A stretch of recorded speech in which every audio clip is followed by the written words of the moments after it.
तो इस एपिसोड की शुरुआत में हम लोगों को जियो युआन को दिखाया जाता है, जो कि तेन्यू को बोलता है, मैं तुम्हें सब कुछ बताने के लिए तैयार हूँ, बदले में क्या तुम मुझे जिंदा छोड़ सकते हो। इस पर तेन्यू जियो युआन को बोलता है, अगर तुमने सब कुछ सच सच मुझे बताया तो मैं तुम्हें जिंदा छोड़ दूंगा। और वो ये बोलने के बाद में इससे पूछने लगता है कि मेरे सेक्ट के ऊपर में सेकंड एल्डर के ऊपर एक जानलेवा हमला किसने किया था, और साथ ही रात को लॉ डिपार्टमेंट हॉल के डिसाइपल उस जगह पर क्या कर रहे थे, क्या तुम इस चीज के बारे में मुझे बता सकते हो। इस पर जियो युआन बोलता है, तुम लॉ डिपार्टमेंट हॉल के जिस डिसाइपल के बारे में बात कर रहे हो, मुझे इसके बारे में कुछ भी पता नहीं है। इस पर तेन्यू जियो युआन को बोलने लगता है, तब सेकंड एल्डर के ऊपर किसने हमला किया था, क्या तुम्हें इस चीज के बारे में कुछ पता है। इस पर जियो युआन तेन्यू को बताने लगता है कि जब मैंने मिस पिंक के ऊपर हमला किया था तब वो बहुत ही ज्यादा इंजर्ड हो गई थी, लेकिन इसके बाद मुझे कुछ भी पता नहीं है। इस पर तेन्यू बोलता है, तब हम लोगों के सेट के इतने ज्यादा स्पीड स्टोन को किसने लूटा था। इस बात को सुनकर जियो युआन थोड़ा सा शॉक हो जाता है, लेकिन तभी हम लोगों को इन डिसाइपल को दिखाया जाता है जो कि आपस में बात करने लगते हैं कि 1 लाख स्पीड स्टोन ये तो बहुत ही ज्यादा होता है। तभी जियो युआन तेन्यू को बताने लगता है कि मुझे इस चीज के बारे में कुछ भी पता नहीं है। इस पर तेन्यू को थोड़ा सा गुस्सा आ जाता है और वो जियो युआन को मारते हुए बोलता है, मैं तुम्हें आखिरी मौका देता हूँ, अगर तुमने सच सच बोल दिया तो मैं तुम्हें जान से नहीं मारूंगा, इसलिए तुम मुझे यहाँ पर सीधे सीधे बता दो कि सेकंड एल्डर के ऊपर तुम्हें हमला करने के लिए किसने बोला था, और क्या तुम्हें ऐसा करने के लिए इस एल्डर ने बोला था जिसकी वजह से तुम यहाँ पर इतने ज्यादा डर रहे हो।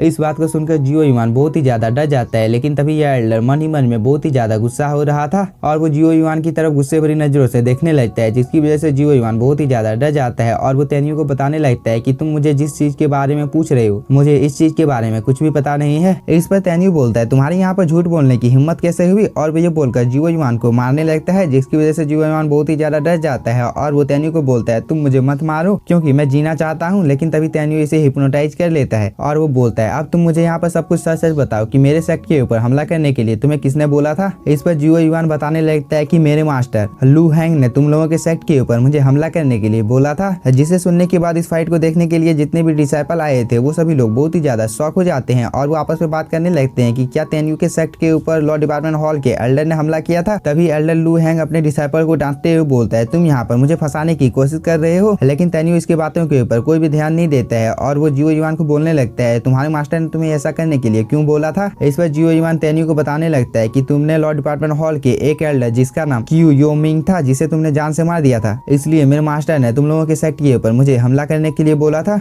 इस बात को सुनने के बाद एल्डर लू हैंग बहुत ही ज्यादा गुस्से में आ जाता है और वो अपने डिसाइपल को यहाँ पर डांटने लगता है कि तुम यहाँ पर कैसी बातें कर रहे हो, क्या तुम्हें पता भी है कि इसकी वजह से हम लोगों के ऊपर कितनी बड़ी मुसीबत आ सकती है। लेकिन इस बात का जियो युआन के ऊपर कोई भी असर नहीं पड़ता है और वो तेन्यू को बताने लगता है कि मैंने तुम लोगों के सेक्ट के ऊपर इसीलिए हमला किया था क्योंकि मेरे मास्टर ने मुझे ऐसा करने के लिए बोला था, और साथ ही जो कोई भी तुम लोगों के सेक्ट का साथ देने के लिए तैयार था उन लोगों को सीक्रेट रूप से मेरे मास्टर ने मरवा दिया था। इस बात को सुनने के बाद एल्डर लू हैंग को बहुत ही ज्यादा गुस्सा आ जाता है और वो इन लोगों के ऊपर गुस्सा हो रहा होता है, लेकिन तभी तेन्यू एल्डर लू हैंग को शांत कर देता है और वो जियो युआन को अपनी कैद से आजाद कर देता है, जिसकी वजह से जियो युआन को कुछ भी समझ में नहीं आ रहा था कि उसके साथ अभी भी क्या हुआ है। लेकिन इस चीज की वजह से इस एल्डर को बहुत ही ज्यादा गुस्सा आ जाता है और वो जियो युआन को यहाँ पर जान से मार देता है। इस चीज को देखकर ये डिसाइपल बहुत ही ज्यादा शॉक हो जाते हैं। तभी एक डिसाइपल इन लोगों को शांत करते हुए बोलता है, ये लॉ डिपार्टमेंट हॉल का एल्डर है, अगर हम लोगों ने इसके खिलाफ जाने की कोशिश की तो इसकी वजह से ये हम लोगों को भी जान से मार देगा। तभी एल्डर लू हैंग तेन्यू के सामने आकर उसका रास्ता रोक लेता है और वो बोलता है, तुमने जियो युआन को हिप्नोटाइज करके मुझे फंसाने की कोशिश की है, इसलिए लॉ डिपार्टमेंट हॉल इस मामले का अच्छी तरीके से जांच करेगा, तब तक तुम्हें मेरे साथ रहना होगा। इस पर तेन्यू एल्डर लू हैंग को बताने लगता है कि तुमने अभी अभी अपने डिसाइपल को जान से मार दिया है, जिसकी वजह से मैं चाहूँ तो तुम्हें लॉ डिपार्टमेंट हॉल में फंसा सकता हूँ, और साथ ही तुम लोगों ने मेरे सेक्ट के ऊपर हमला कर तो एल्डर को जान से मारने की कोशिश की है, इसलिए तुम्हारे लिए अच्छा ये होगा कि तुम मुझे यहाँ से जाने दो, नहीं तो तुम भी इस चीज की वजह से यहाँ पर मारे जाओगे। इस पर एल्डर लू हैंग बोलता है, मैं तुम्हें अपने साथ लॉ डिपार्टमेंट हॉल में लेकर जाऊंगा और तुम्हें फांसी पर चढ़ा दूंगा क्योंकि तुमने यहाँ पर बहुत ही बड़ी गलती की है। इस पर तेन्यू बोलता है, मैं यहाँ पर कोई भी बखेड़ा खड़ा करना नहीं चाहता हूँ, इसलिए तुम्हारे लिए अच्छा ये होगा कि तुम मुझे चुपचाप यहाँ से जाने दो। लेकिन एल्डर लू हैंग ने यहाँ पर अपनी पावर को यूज करना शुरू कर दिया था और वो तेन्यू को कैद भी कर लेता है और वो तेन्यू को बताने लगता है कि तुमने यहाँ पर जो कुछ भी किया है इसकी वजह से लॉ डिपार्टमेंट हॉल की बहुत ही ज्यादा बदनामी हो सकती है, इसलिए मैं तो तुम्हें अपने साथ लेकर जाऊंगा ही। और वो ये बोलने के बाद में तेन्यू को लेकर अपने साथ चला जाता है। इसके बाद हम लोगों को कुछ देर बाद का टाइम दिखाया जाता है जहाँ पर तेन्यू को इस एल्डर ने कैद कर रखा था और वो तेन्यू को बताने लगता है कि तुमने अपने सेक्ट के जितने भी दुश्मन थे उन सभी को जान से मार दिया है और इन्हीं सब में मेरा डिसाइपल जियो युआन भी था, इसलिए मैं अब तुम्हें यहाँ पर जान से मारने वाला हूँ। इस पर तेन्यू इस एल्डर का मजाक उड़ाते हुए बोलता है, मुझे तो नहीं लगता है कि तुम मुझे जान से मार पाओगे क्योंकि तुम्हारी पावर पावर इतनी ज्यादा नहीं है कि तुम मेरे साथ फाइट कर सकते हो। इस पर एल्डर लू हैंग बोलता है कोई भी मरने से पहले ऐसे ही फड़फड़ाता है, इसलिए तुम यहाँ पर जितनी ज्यादा फड़फड़ाना चाहते हो फड़फड़ा सकते हो, क्योंकि यहाँ पर तुम्हें देखने वाला कोई भी नहीं है।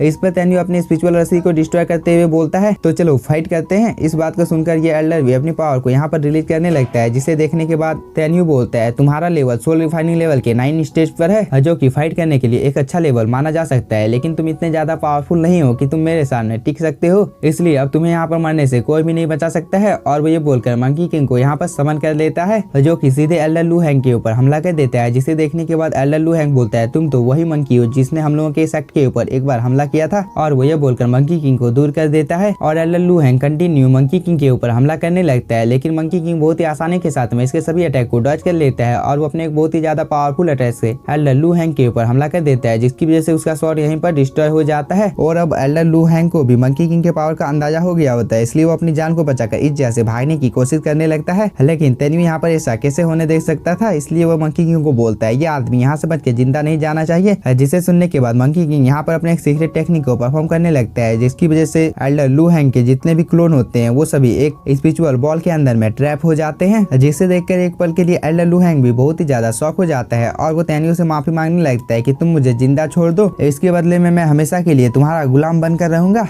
इस पर तेन्यू बोलता है तुमने बहुत ही ज्यादा देर कर दी है और वो ये बोलकर डीमन किंग को इशारा कर देता है, जिसकी वजह से डीमन किंग यहाँ पर जितने भी बॉल होते हैं उन सभी को एक एक करके डिस्ट्रॉय कर देता है, जिसकी वजह से एल्डर लू हैंग बहुत ही ज्यादा इंजर्ड हो जाता है और वो तेन्यू से अपने जान की भीख मांगने लगता है। इस पर तेन्यू एल्डर लू हैंग को बताने लगता है कि तुम कुछ देर पहले मुझे जान से मारना चाहते थे, इसलिए तुम्हें कैसे लगता है कि मैं तुम्हें जिंदा छोड़ दूंगा। और वो ये बोलकर एल्डर लू हैंग को हिप्नोटाइज कर लेता है और वो उससे पूछने लगता है कि हम लोगों के सेक्ट के जितने भी स्पिरिट स्टोन है उन सभी को तुम लोगों ने कहाँ पर छुपा कर रखा है। इस पर एल्डर लू हैंग बताने लगता है कि डिसिप्लिन हॉल में स्पिरिट स्टोन को कहीं पर छुपा कर रखा गया है और वो ये बोलकर तेन्यू और मंकी किंग को एक सीक्रेट डोर के पास ले आता है और उसे खोल देता है, जिसके अंदर में बहुत सारे हाई ग्रेड के स्पिरिट स्टोन रखे हुए होते हैं, जिसे देखकर एक पल के लिए तेन्यू भी थोड़ा सा शॉक हो जाता है और वो बोलता है यहाँ पर स्पिरिट स्टोन की संख्या 20 मिलियन है, जो कि बहुत ही ज्यादा है, इसकी वजह से हम लोगों की सेक्ट की हालत बहुत ही ज्यादा अच्छी हो जाएगी। और वो ये बोलकर इन सभी स्पिरिट स्टोन को अपने स्पेस रिंग में रख लेता है। इसके बाद वो एल्डर लू हैंग को भी आजाद कर देता है और एल्डर लू हैंग अपने यहाँ पर इतने सारे स्पिरिट स्टोन को ना देखकर बहुत ही ज्यादा शॉक हो जाता है और वो तेन्यू से बोलने लगता है तेन्यू यहाँ पर तुमने मेरे सभी स्पिरिट स्टोन को भी ले लिया है, क्या तुम मुझे अब जिंदा छोड़ सकते हो। इस पर तेन्यू बोलता है कभी भी नहीं और वो ये बोलकर अपने स्पिरिचुअल पंच से एल्डर लू हैंग के ऊपर हमला कर देता है, जिसकी वजह से उसकी मौत इसी जगह पर हो जाती है। इसके बाद तेन्यू मंकी किंग को अपने पास रखकर इन सभी स्पिरिट स्टोन को लेकर यहाँ से जाने लगता है और वो बहुत ही ज्यादा खुश होता है क्योंकि वो इसकी मदद से बहुत सारे ट्रेजर खरीद सकता है। लेकिन इसी के साथ हम लोगों का ये एपिसोड हो जाता है खत्म।